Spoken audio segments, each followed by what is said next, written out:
व्यासपीठावर बसलेले महाविकास आघाडीचे सर्व मान्यवर नेते आणि जमलेल्या माझ्या तमाम देशभक्त बांधवांनो, भगिनींनो आणि मातांनो, कोकणामध्ये प्रचार करण्याची गरज आहे काय? मग थांबू इकडेच? मी मुद्दामहून आलो कारण मला कल्पना आहे कोकणामध्ये मला प्रचाराची. कोकण हे शिवसेनेचं आणि आम्हा ठाकरे कुटुंबियांचं हृदय आहे. आणि भास्करराव आहेत, राजन आहे, वैभव आहे, तुम्ही सगळेजण आहात. मला अभिमान आहे तुमचा.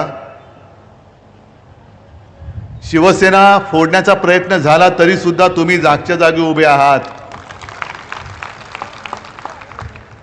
आणि हा डाव कसा आहे बघा. एक तर शिवसेना फोडली, शिवसेना चोरली, गद्दाराकडे धनुष्यबाण दिलं, गद्दाराची पूर्ण तंगडतोड केली, जागा कापल्या, उमेदवार बदलले आणि इतक्या वर्षानुवर्ष तुम्ही जीवापाड जपलेला धनुष्यबाण तर चोरलाच, पण आता कोकणावरनं तो सुद्धा गायब करून टाकला. म्हणजेच काय की त्या लाचारांना कळलंच नाही, खोक्यात जे बसले त्यांना कळलंच नाही की हे जे गद्दारांचे मालक बसलेत दिल्लीत दोन, ते शिवसेनेबरोबरचं कोकणचं नातं तोडायला निघालेत. त्यांना माहीत नाही अजून कोकणामध्ये जांबा दगड आहे आणि असं म्हणतात की जांबा दगड हा कोणे एकेकाळी लावारस होता. बरोबर ना? याचा अर्थ असा नाही की त्याचा पुन्हा लावा नाही होणार. आज संपूर्ण कोकणात नाही, अख्ख्या महाराष्ट्रामध्ये भाजपच्या विरुद्ध लावारस उसळून वर आलेला आहे. आणि मोदींना अजून काय त्याला म्हणतात तो सूरच लागत नाहीये. आणि झालंय असं की सध्या IPL चे दिवस सुरू आहेत. मॅच बघताना पंचायत होते की अरे हा खेळाडू आपल्या टीम मध्ये होता, तो नाही तो तिकडे गेला. अरे तो तिकडे होता, नाही तो आता इकडे गेला. आणि तसं भारताच्या राजकारणात झालंय. IPL म्हणजे इंडियन पॉलिटिकल लीग, असंच झालेलं आहे. मोदी किती काही बोलतील, पण मोदींचा तो जो काय पहिला आत्मविश्वास होता 14 साली आणि 19 सालचा तुम्हाला बघायला मिळतोय? नाही, हो असेल तर हो बोला, मला तर दिसतच नाही आत्मविश्वास.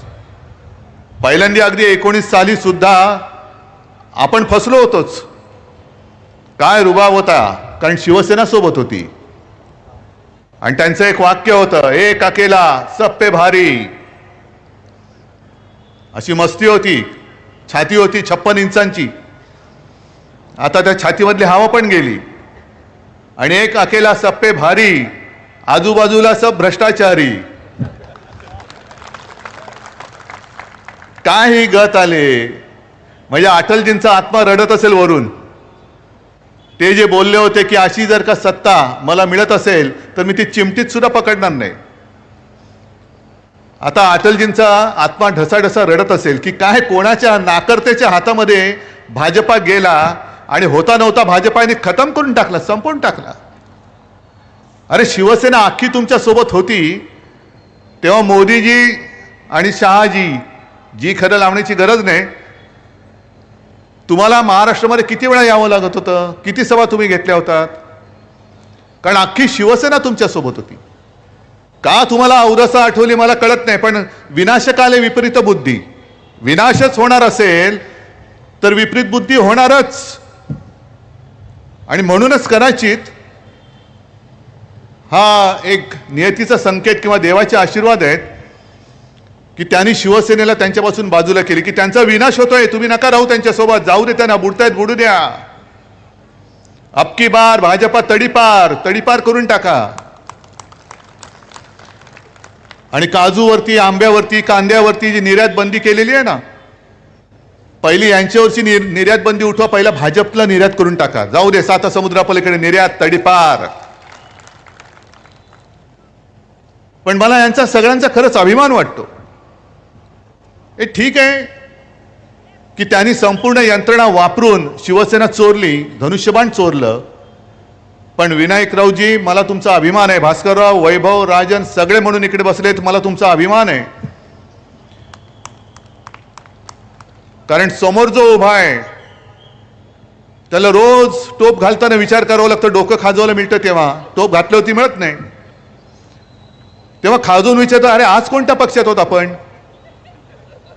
हा बघा, तुम्ही विचार करा त्यांना, कारण आठवतच नाही काल कोणत्या पक्षात होतो, आज कोणत्या पक्षात आहे. इतके वर्ष स्वतः सकट स्वतःची पिलावळ, ही जिकडे सत्ता असते, जिथे सत्ता तिकडे तुम्ही झुकता. सगळी मंत्रीपदं घेतली, आमदारक्या खासदारक्या सगळ्या घेतल्या, पण माझ्या कोकणासाठी काय केले? एक तरी लघु किंवा सूक्ष्म तुमच्या साईज प्रमाणे प्रकल्प कोकणात आणलात का तुम्ही? कारण भाजपा हुशार आहे, त्यांनी त्यांच्या कुवतीप्रमाणेच दिलं, लघु आणि सूक्ष्म. आता निवडणुकीनंतर मायक्रोस्कोप आणावं लागेल की अतिसूक्ष्म, म्हणजे करोनाचा जीवाणू दिसेल पण हे नाही दिसणार, एवढे सूक्ष्म होतील हे. पण मस्ती किती आहे? आज तुम्ही गद्दारांना आमच्या अंगावर सोडून शिवसेना संपवायला निघालात. अहो, अनेक वर्षानुवर्ष हे सगळे माझे जीवाला जीव देणारे शिवसैनिक जे बाळासाहेबांनी जोडून दिलेले आहेत. आणि मी मागे पण म्हटलं की माझी वडिलोपार्जित कमाई आहे, आहेच माझी वडिलोपार्जित कमाई, अभिमान आहे मला याचा, हे माझं वैभव आहे. आणि मोदीजी, तुम्ही जे म्हणतायत घराणेशाही घराणेशाही, आमची घराणेशाही आहे ते लोकांना मंजूर आहे की नाही रे? पण तुम्हाला शिवसेनेची घराणेशाही चालत नाही. शिवसेना प्रमुखांचा फोटो लावता, नालायक माणसं सगळी, अंगामध्ये कर्तृत्व नाहीये. तुम्ही माझी शिवसेना चोरताय, माझा धनुष्यबाण चोरताय, माझे वडील चोरताय, कर्तृत्व शून्य माणसं आहेत. तुम्हाला शिवसेनेची घराणेशाही नकोय, हिंदू हृदय सम्राटांची घराणेशाही नकोय, पण तुम्हाला गद्दारांची, गुंडांची घराणेशाही चालते.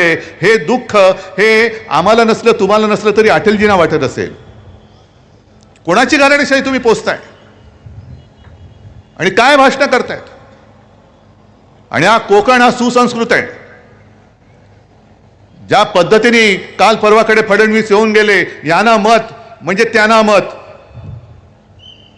म्हणजे दोघं झालं.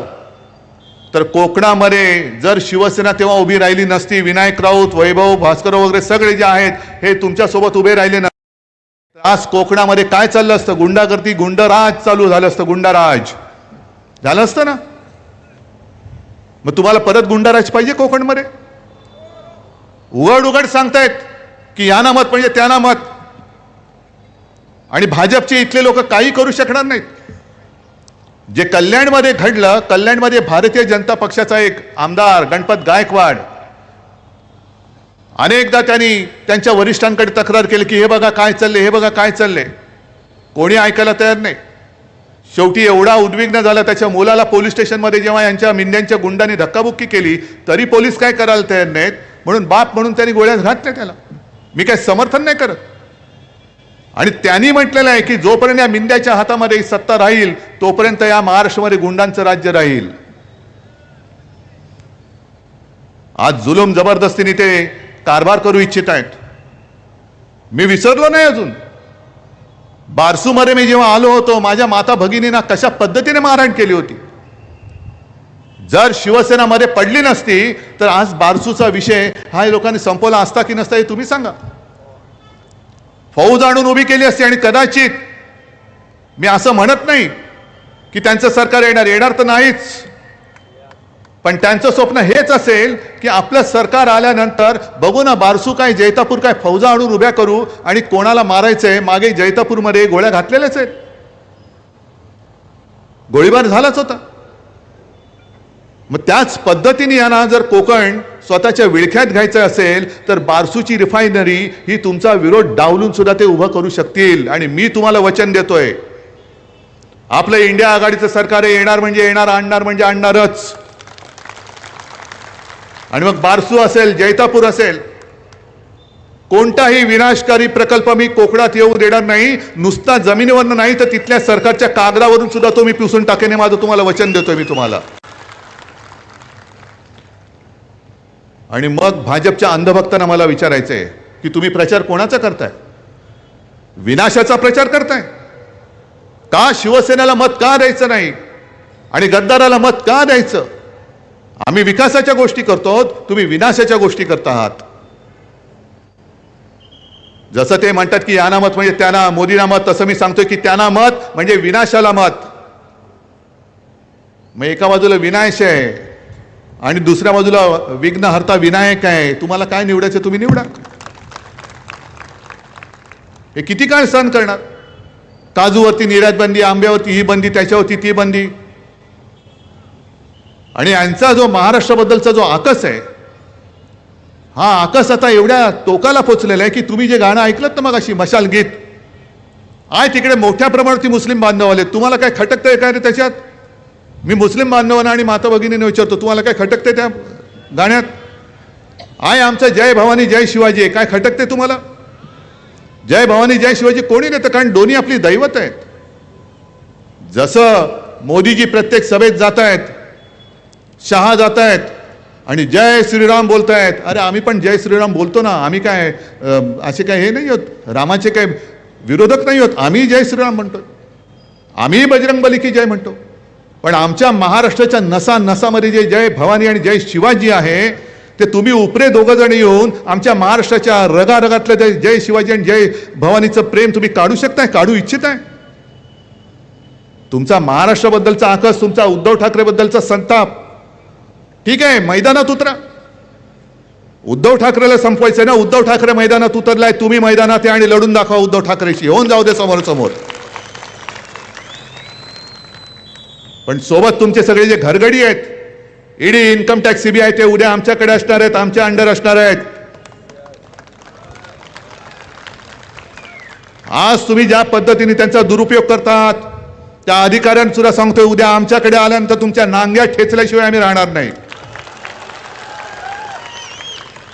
ज्या पद्धतीने तुम्ही राजन साळवीच्या घरात घुसलात, उद्या आमचं सरकार आल्यानंतर तुमच्या घरात घुसल्याशिवाय राहणार नाही. राजनच्या घरामध्ये घुसलात. मी मागच्या सभेत सुद्धा बोललो होतो, सगळ्याची किंमत किती, ह्याची किंमत किती, टेबलची किंमत किती, खुर्चीची किती, शिवाजी महाराजांच्या पुतळ्याची किंमत कोण ठरवणार? मोदींचा घरगडी. अहो, ज्यांना महाराजांची किंमत नाही कळत, तो आमच्या देशावरती राज्य करतोय, आमचं दुर्दैव आहे. महाराजांचा पुतळा म्हणजे नुसतं काहीतरी चिखलातून बनवलेलं काही मूर्ती नाहीये, ते दैवत आहे. त्याची तुम्ही किंमत लावताय. हिंदू हृदय सम्राट शिवसेना प्रमुख बाळासाहेब ठाकरे, जर जे ते त्यावेळेला मोदीजी तुमच्या मागे उभे राहिले नसते, तर अटल बिहारीजींनी तुम्हाला केराच्या टोपलीत तेव्हाच टाकलं असतं. त्यांच्या खुर्चीची किंमत. म्हणून मी राजनला तेव्हा विचारलं होतं की राजन, सगळ्याची किंमत त्यांनी काढली, मग शौचालयात गेले होते की नाही कमोडची किंमत बघायला? कारण नंतर आपली सत्ता आल्यानंतर त्यांना त्याचा उपयोग करावा लागणार आहे. वेडवाकडं कसंही तुम्ही वागता आहात, काय वाटेल ते करता आहात. आणि तो जो काय त्यांचा नारा होता 400 पार, आता गप्प बसले. कारण काहीच चालत नाहीये. 400 पार कशासाठी? तर आपली घटना बदलण्यासाठी. आणि मी नाही बोलत, त्यांचेच माजी मंत्री, त्यांचेच उमेदवार, त्यांचेच खासदार बोलताना त्या सुद्धा क्लिप आलेल्या आहेत. मग घटना बदलण्याची अवदसा तुम्हाला का आठवली? म्हणजेच काय की महाराष्ट्राबद्दलचा जो आकस आहे, एक तर महाराष्ट्रामधले महाराष्ट्राच्या हक्काचे उद्योग धंदे तुम्ही गुजरातला घेऊन जात आहात. तुम्ही महाराष्ट्राच्या हक्कासाठी लढणाऱ्या शिवसेनेला खतम करू इच्छित आहात. तुम्ही महाराष्ट्राचं दैवत असलेल्या जय भवानी जय शिवाजी या शब्दावरती आक्षेप घेत आहात. आणि मी जाहीर आरोप करतोय, महाराष्ट्राच्या सुपुत्रांनी डॉक्टर बाबासाहेब आंबेडकरांनी केवळ त्यांनी लिहिली म्हणून तुम्ही घटना सुद्धा बदलायला निघाला आहात. डॉक्टर बाबासाहेब आंबेडकर हे महाराष्ट्राने देशाला दिलेलं दैवत आहे आणि त्यांनी घटना लिहिली. अरे त्यांची बुद्धिमत्ताच तशी होती. म्हणून इतके 75 वर्ष होऊन सुद्धा त्याच घटनेच्या आधारावरती आणि ह्याच्यानंतर सुद्धा हजारो वर्ष आपला भारत देश, हिंदुस्थान हा त्या घटनेच्या आधारावरती चालणार आहे. पण इथे सुद्धा तुमचा महाराष्ट्राबद्दलचा आकस दिसतोय. माणसं, अरे तुमच्या भूमीमध्ये गुजरातमध्ये औरंगजेब जन्माला आला, त्याला आम्ही काय करू? आमच्या भूमीमध्ये छत्रपती शिवाजी महाराज आणि बाबासाहेब आंबेडकरांसारखी, त्याला आम्ही काय करू शकतो? तुम्हाला त्यांची पूजा करता येत नसेल तर तुम्ही तुमच्या मातीत जो जन्माला आला त्याची पूजा तुम्ही करा ना. पण जे काय जुमले त्यांनी दिले होते 14 साली, 19 साली, आता 24 साली 15 लाख रुपये देणार होते, आलेत कोणाच्या खात्यात? आले असतील तर हात वर करा, मला आनंद होईल. जर कोणाच्या खात्यामध्ये मोदी सरकारकडनं 15 लाख रुपये आले असतील तर हात वर करून सांगा, मी आत्ताच्या आत्ता माझा प्रचार इथल्या इथे थांबवायला तयार आहे. मग त्यांनी 14 साली काय सांगितलं होतं की प्रत्येकाच्या खात्यात 15 लाख रुपये येतील. कोणाच्या खात्यात हजारो कोटी आले? भाजपच्या खात्यात आले. निवडणूक रोख्यांच्या माध्यमातून हजारो कोटी, 8-10 हजार कोटी हे त्यांनी 2 ते 2.5 वर्षात कमावले. म्हणजे एक गोष्ट ते बरोबर बोलले की जे काँग्रेसला 60 वर्षात जमलं नाही ते आम्ही करून दाखवलं. बरोबर आहे, काँग्रेसला एवढे पैसे कमवताच आले नाही. मोदीजी तुम्ही 2.5 वर्षात कमवले 8 ते 10 हजार कोटी. बरं, गंमत बघा अशी आहे, अर्थमंत्री कोण होत्या? निर्मला सीतारामन. आणि तुम्हाला माहिती असेल किंवा नसेल, जोपर्यंत कोर्टाचा निकाल येत नव्हता, कोर्टाचा निकाल येईपर्यंत त्यांनी पुढचे 10,000 कोटी रुपयांचे रोखे हे छापून तयार ठेवले होते आणखीन लुटायला. मी सर्वोच्च न्यायालयाला खास धन्यवाद देतो की तुम्ही अगदी योग्य वेळी यांची हंडी फोडलीत. कारण 8 ते 10 हजार कोटी यांनी आम्हाला न सांगता असेच लुटले होते, आम्हाला माहितीच नव्हतं. आणखीन 10,000 कोटी हे लुबाडणार होते.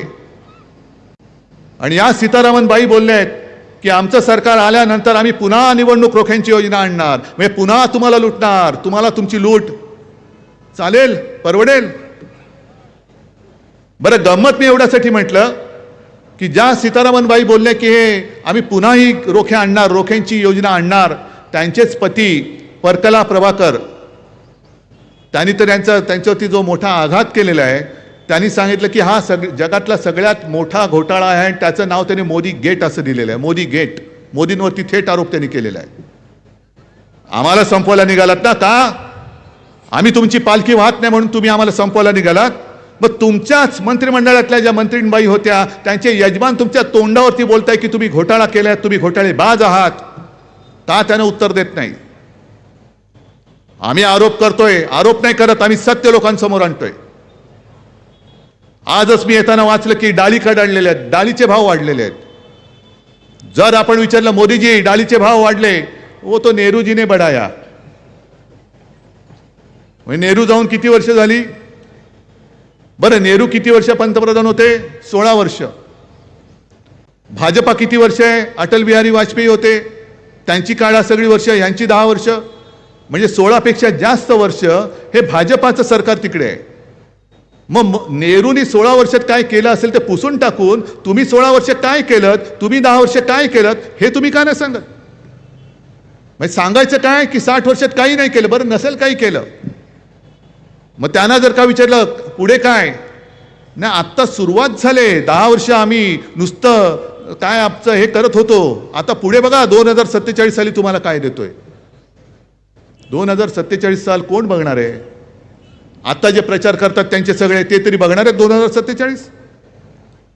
आणि तुम्हाला काय वाटतं ही जनता सगळी काय दूधखोडी आहे, बुडी आहे? 14 साली सांगितलं होतं की 19 पर्यंत मी करेन. अहो, कशाला नोटबंदी केली होती तुमच्या लक्षात तरी आहे? आता नोटबंदी केल्यानंतर रडून काय बोलले होते? मुझे सिर्फ कितने दिन दो, 100 दिन दो. त्या तारखेपासून तुम्ही 1 एप्रिल पर्यंत जर का दिवस मोजले तर जवळपास 2700 पेक्षा जास्त दिवस झाले. मोदीजी, नोटबंदी नंतर तुम्ही जे काय करणार होतात, अगर मैंने कुछ किया नहीं तो आप जो बोलेंगे, जहां बोलेंगे, जो सजा देंगे मुझे मंजूर है. आता संपूर्ण जनता तुम्हाला हीच सजा देणार आहे की आपकी बार तडीपार. आता जा तुम्ही. आणि म्हणून सगळीकडे ते फिरतायत, बाकी काहीच केलं नाही. राम मंदिर केलं, जिथे जात आहेत तिकडे राम राम राम राम करतायत. मला विचारलं काही पत्रकारांनी की तुमच्यावरती जय भवानी बोलायला बंदी घातली, पण ते तर म्हणतात की रामाचा प्रचार करतायत. म्हटलं ते प्रचार नाही करत.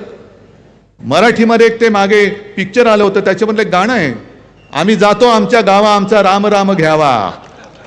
असं सगळीकडे फिरतायत, राम राम राम राम, चाललो बरं राम राम. असं मोदी आणि शहा फिरतायत म्हणून तर महाराष्ट्रात एवढ्या वेळा येत आहेत.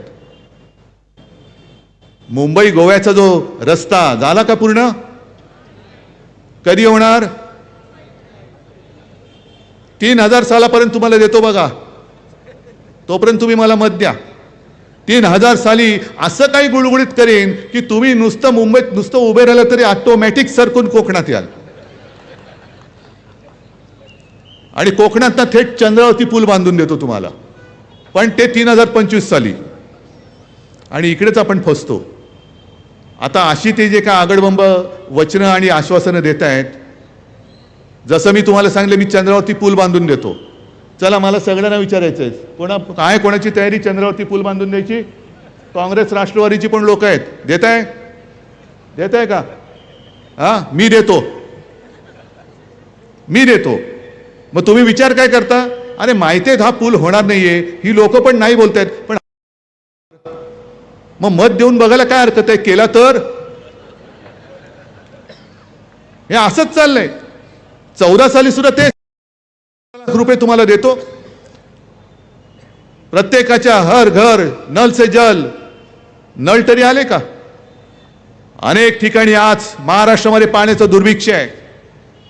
काही ठिकाणी जसं शिवसेना प्रमुख सांगायचे की एक उमेदवार प्रचाराच्या सभेत बोलला की मला निवडून द्या, मी घराघरात नळ देईन.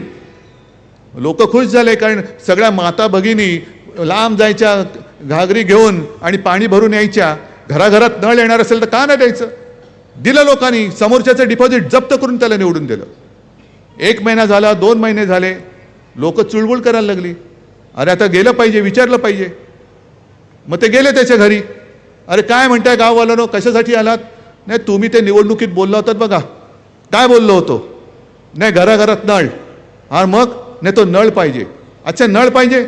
मग त्याने हाक मारली, जा रे राजू, म्हणजे आपले राजू महाडिक कुठे गेले? जा बॉक्स, जा जरा घेऊन ये.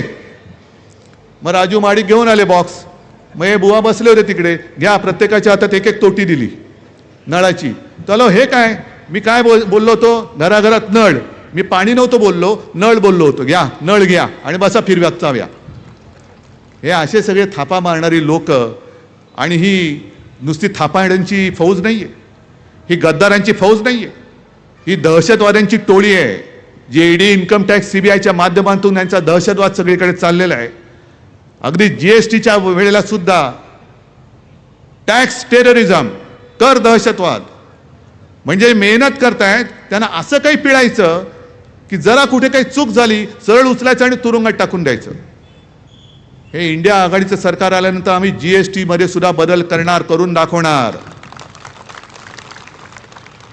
आणि विनायकजी तुम्ही जे बोललात ना, तुम्हाला मुंबई, नवी मुंबईमध्ये कशासाठी काय, काजूसाठी पाहिजे, आंब्यासाठी पाहिजे. दुर्दैव आपलं की मी मुख्यमंत्री असताना एक करोनाचं संकट आलं, त्याच्यामध्ये 2 वादळं आली, संपूर्णपणे मी त्याच्यामध्ये अडकून राहिलो. पण त्याच्यात अडकलो नसतो तर आज तुमच्या या मागण्या राहिल्या नसत्या. ते स्वप्न सत्यामध्ये मी तुम्हाला आणून दाखवलं असतं. आणि तुम्हाला सगळ्यांना माहिती आहे, जे मी बोलतो ते मी करून दाखवतो. अगदी महाराष्ट्रामध्ये कुठेही गेला तर मी जाहीर सभेत विचारतो की 2 लाखापर्यंतची पीक कर्जाची माफी नाही, मुक्ती ही जी मी केली होती तुम्हाला मिळाली होती की नव्हती? सगळे सांगतात मिळाली. नियमित कर्ज परतफेड करणाऱ्यांसाठी 50,000 रुपये आम्ही द्यायला सुरुवात केली होती.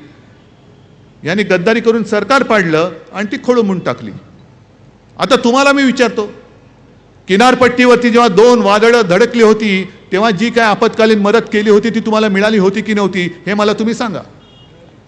होती की नव्हती?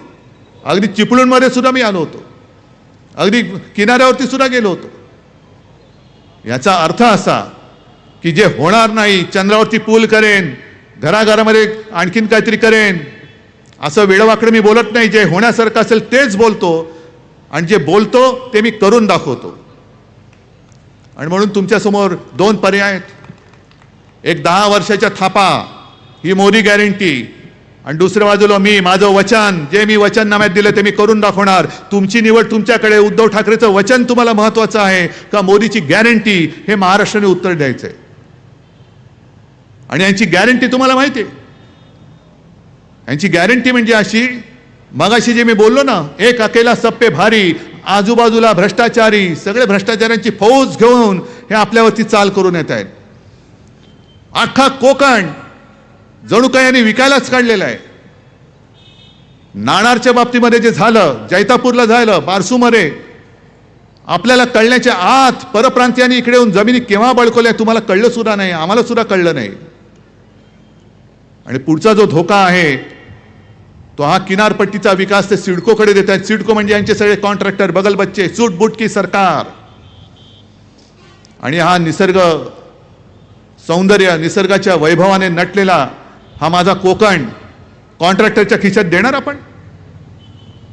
हे सगळे कॉन्ट्रॅक्टरचे बगल बच्चे आहेत.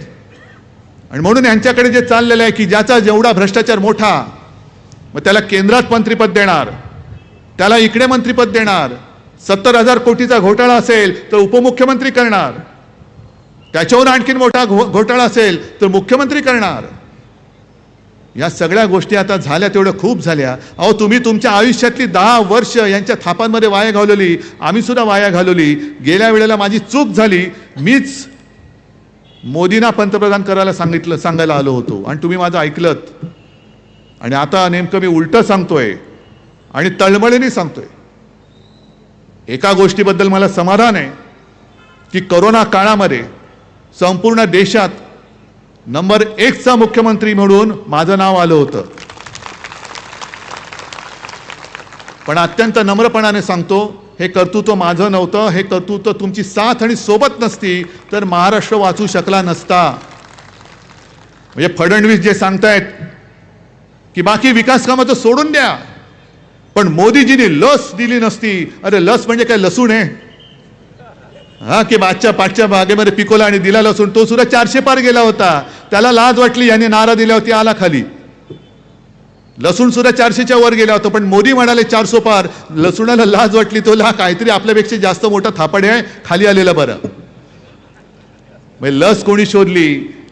एका गोष्टीचा अभिमान मला नक्की आहे की महाराष्ट्रातल्या कंपनीने लस शोधली होती पुण्याला, आणि ती लस तुम्ही दिली. पण लसीकरण करण्यासाठी जी यंत्रणा होती ती माझ्या महाराष्ट्राची होती, ती माझ्या महाराष्ट्राची होती. आणि या माझ्या माता भगिनी आणि बांधवांनी मी जे जे सांगितलं ते ते तुम्ही ऐकलत. मी तुम्हाला सांगितलं घराबाहेर पडू नका, तुम्ही कोणी पडला नाहीत. दुकानं बंद ठेवा, तुम्ही दुकानं बंद ठेवली. बाहेर जाताना मास्क लावा, तुम्ही मास्क घातले. आणि म्हणून तुम्ही मला जे काही कुटुंब प्रमुख मानता त्या नात्याने मी तुम्हाला सांगतोय, तळमळीने सांगतोय की या वेळेला जसं कोरोनाचं संकट तेव्हा होतं आणि मी सांगत होतो की कोरोना आहे, त्या कोरोनापासून 2 हात लांब राहा, तसा त्याहीपेक्षा मोठा भयानक धोका हा भाजपाच्या हुकुमशाहीचा आहे. या हुकुमशाहीपासून 2 हात लांब राहा, 2 हात लांब ठेवा. त्यांना म्हणा आता बस झालं तुमचं, तुमची 10 वर्ष तुम्ही बघितली, आता तुम्ही आमचं संविधान बदलायला निघालात. आणि इकडे मुस्लिम बांधव मोठ्या प्रमाणावरती आलेत. काही लोकांनी मला सांगितलं की उद्धवजी आता तुम्हीच आमची आशा आहात. म्हटलं कसं रे? त्याला अहो तुम्ही 25 वर्ष यांना साथ सोबत देऊन तुमच्याबरोबर हे असे वागले, आमच्याशी कसे वागतील उद्या निवडून आले तर?